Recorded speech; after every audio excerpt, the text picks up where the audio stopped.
వైకుంఠ ఏకాదశి అంటే హిందువులకి ఒక చాలా పవిత్రమైన రోజు. ఆ వైకుంఠ ఏకాదశి రోజు చాలా వరకు హిందూ భక్తులు తిరుపతి వెళ్ళాలి.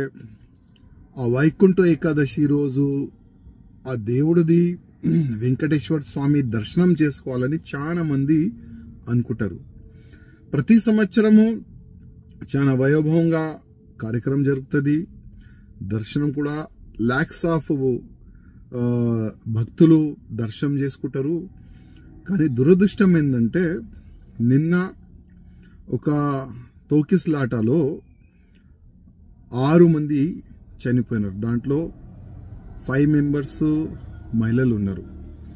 ఇంకా 48 మెంబర్స్ దాంట్లో ఇంజిట్ కూడా అయినారు ఆ తోకిస్లాటలో. అంటే ఇది ఎవరు తప్పు ఏంది, దానికి ఒక డీప్గా ఎంక్వైరీ జరపాలని నేను ఆంధ్రప్రదేశ్ ముఖ్యమంత్రి గారికి కోరుతున్నాను. అదేవిధంగా ఇవాళ వీడియోలో మనం చూస్తున్నాము, మీడియా పరంగానే మనకు తెలుస్తుంది అసలు ఎవరు తప్పు ఉందని. ఒకవేళ పోలీసులు సడన్గా ఆ గేటు తెరవకపోతే ఆ యాక్సిడెంట్ జరిగేది కాదని అక్కడ ఉన్న సాక్ష్యాలు చెప్తున్నారు. అసలు ఇది వాస్తవమేనా, అసలు ఎవరు తప్పు ఉంది అని కొద్దిగా డీప్గా ఎంక్వైరీ చేయాలని నేను మా నాయుడు ముఖ్యమంత్రి గారికి రిక్వెస్ట్ చేస్తున్నాను. అదేవిధంగా 6 చనిపోయినారు.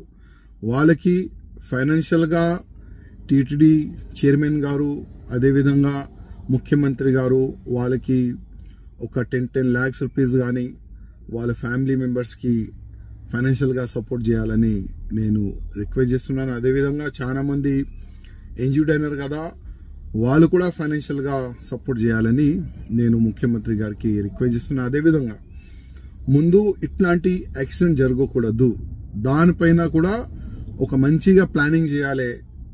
లక్షల మంది తిరుపతి దేవస్థానంకి వస్తారు.